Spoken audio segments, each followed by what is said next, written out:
안녕하세요. 배당으로 먹고 사는 백수삼촌입니다. 오늘은 제가 투자하고 있는 SGOV에 대해 이야기를 해보려고 합니다. 미국은 9월에 기준금리를 인하했고 향후 추가적인 금리 인하도 예상되고 있는 상황입니다. 기준금리 인하에 따라 SGOV의 배당률도 하락할 것으로 예상되는데요. 금리 인하에 따른 SGOV 배당률을 예상해보고 배당률이 하락할 SGOV보다 조금 더 매력적인 종목은 없을지도 찾아보도록 하겠습니다. SGOV에 투자하시는 분들에게 좋은 투자 아이디어가 되었으면 좋겠습니다. 오늘 영상 순서입니다. 먼저 SGOV에 대해 잘 모르시는 분들이 계실 수 있으니 간단히 소개하고 넘어가겠습니다. SGOV는 미국 3개월 이내 초단기 국채 ETF입니다. 예전에 워렌 버핏도 주식 팔아 초단기 국채를 매입했다는 뉴스로도 유명해졌던 종목입니다. 2020년 상장한 패시브 ETF로 약 4.3% 정도의 배당률을 보여주고 있습니다. 금리가 더 높았던 시기에는 5% 이상의 배당률도 기록했었습니다. 총 보수도 0.07%로 매우 낮은 편입니다. 가장 유사한 종목으로는 BIL이라는 종목이 있고 이 종목의 수수료가 약간 더 높은 것으로 알고 있습니다. 초단기 국채에 투자하기 때문에 안정성 최고 수준이고 신용 리스크는 거의 없습니다. 하지만 금리가 내려가면 배당률도 함께 내려가는 구조예요. 2023년부터 최근까지 월별 배당액 기준으로 보면 한 달에 0.27에서 0.45달러 수준이 지급됐고 연환산하면 대략 4에서 5% 정도 수익률이 나왔습니다. 그런데 최근 미국 기준금리가 9월에 내려서 4에서 4.25% 구간이 됐거든요. 그럼 앞으로 SGOV 배당률도 조금씩 낮아질 가능성이 있습니다.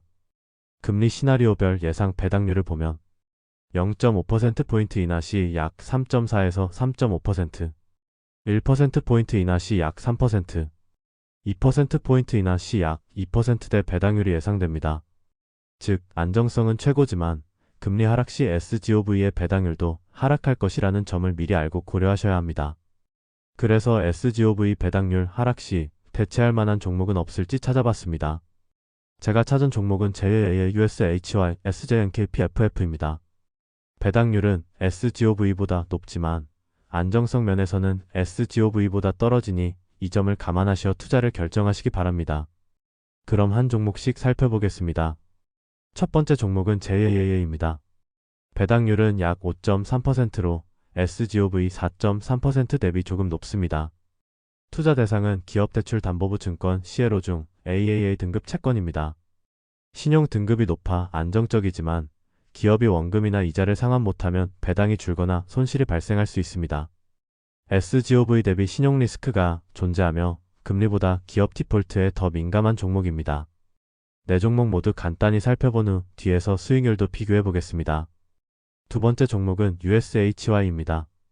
배당률 약 5에서 6% 수준으로 미국 저신용 기업 회사채에 투자하는 종목입니다.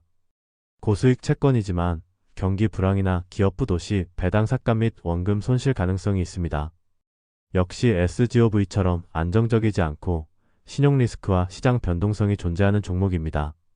세 번째 종목은 SJNK입니다. 배당률은 약 7%로 조금 더 높고 단기 하이힐드 회사채에 투자하는 종목입니다. 단기물이라 금리 민감도는 낮지만 고위험, 고수익 구조를 가지고 있습니다. 특히 경기 불황 시 원금 손실 가능성이 있습니다. 마지막 종목은 PFF입니다. 배당률은 약 6.5%, 기업 우선주에 투자하는 종목입니다. 일반 주식보다 배당 우선으로 자본 이득은 제한적인 종목입니다. 기업 실적 악화 시 배당 지급 중단도 가능한 종목으로 역시 SGOV보다 가격 변동성이 큽니다. 지금까지 살펴본 종목들의 배당 포함 수익률 차트입니다. 먼저 최근 1년 수익률입니다. 검은색 선이 SGOV인데 위아래 출렁임 없이 거의 일정하게 우상향하는 모습을 확인하실 수 있습니다. 그 외 종목들은 종목마다 차이는 있지만 조금 변동성을 보이는 것을 확인하실 수 있습니다. 특히 4월의 관세 영향으로 변동성이 심했는데 이때 다른 종목들과 비교해 보시면 SGOV의 안정성을 확인하실 수 있습니다. 오늘 살펴본 종목 중에서는 JAAA가 가장 변동성이 적었고 PFF가 변동성이 가장 컸던 것 같습니다. 3년 동안의 차트도 한번 확인을 해보겠습니다. SGOV는 3년 차트에서도 동일한 모습을 보여주고 있고 JAAA도 제법 안정적인 차트를 보여주는 것 같습니다. 23년 하반기가 아마 일본 엔캐리 트레이드발 조정이 있었던 때 같은데요. 이 시기에도 SGOV와 JAAA는 큰 변동성 없이 무난히 지나갔던 것 같습니다. 오늘 소개해드렸던 종목들이 변동성은 있지만 장기적으로 보면 SGOV보다 수익률 면에서는 대체로 좋은 모습들을 보여주고 있습니다. 저는 개인적으로 SGOV에 투자하는 목적이 주가 조정 시 매수할 자금, 그리고 상황에 따라 매도, 환전하여 생활비로 사용할 자금을 넣어두는 용도라서 수익률이 조금 더 높다고 하더라도 굳이 변동성이 더 큰 종목을 매수할 것 같지는 않습니다. 구독자 여러분들도 SGOV에 투자하시는 목적에 따라 다른 종목으로의 이동도 고민해 보시면 좋을 것 같습니다. 개인적으로 JAAA는 조금 욕심이 나긴 하네요. 이번에는 SGOV의 세금과 관련하여 고려해 볼 만한 종목도 말씀드려 보겠습니다. 이번에 말씀드릴 종목은 BOXX라는 종목인데요. 먼저 SGOV와 간단히 비교해 보도록 하겠습니다. 이 종목도 22년에 상장하여 그리 오래된 종목은 아닙니다. 자산 규모 또한 SGOV 대비 매우 작은 편이고요. 수수료는 0.19%로 SGOV 대비 0.1% 정도 높은 편입니다. SGOV는 매월 월배당을 지급하지만 BOXX는 배당을 지급하지 않습니다. 그 대신 그만큼의 주가가 상승하여 양도소득을 얻을 수 있습니다. 국채를 직접 소유하여 패시브 전략을 사용하는 SGOV와 다르게 옵션을 활용한 액티브 ETF로 전략은 다르지만 수익은 동일하다고 볼 수 있습니다. 가장 큰 차이는 배당소득으로 인한 배당소득세를 내느냐, 양도소득으로 인한 양도소득세를 내느냐의 차이라고 볼 수 있겠습니다. 배당소득세 15%, 양도소득세 22%이니 무조건 배당소득세 내는 게 유리하다고 생각하실 수도 있으나 꼭 그렇지만은 않습니다. 연간 금융소득이 1,000만원 전후 또는 2,000만원 전후이신 분들에게는 중요한 사항일 수 있습니다. 왜냐하면 금융소득이 1,000만원을 넘어가면 배당소득세 외에 건보료가 추가되고 2,000만원을 넘기면 종합소득세 신고를 해야 하는 구간이기 때문입니다. 직장인이신 경우는 금융소득 1,000만원 구간은 상관없고 2,000만원만 고려하시면 됩니다. 저도 현재는 2,000만원 이상 금융소득자지만 절세계좌를 활용하여 금융소득 종합과세자를 탈출하려고 하는 사람으로서 이 종목이 제법 의미가 있습니다. 본인의 상황에 맞게 유불리를 잘 판단해 보시기 바랍니다. 마지막으로 두 종목의 수익률도 비교해 보겠습니다.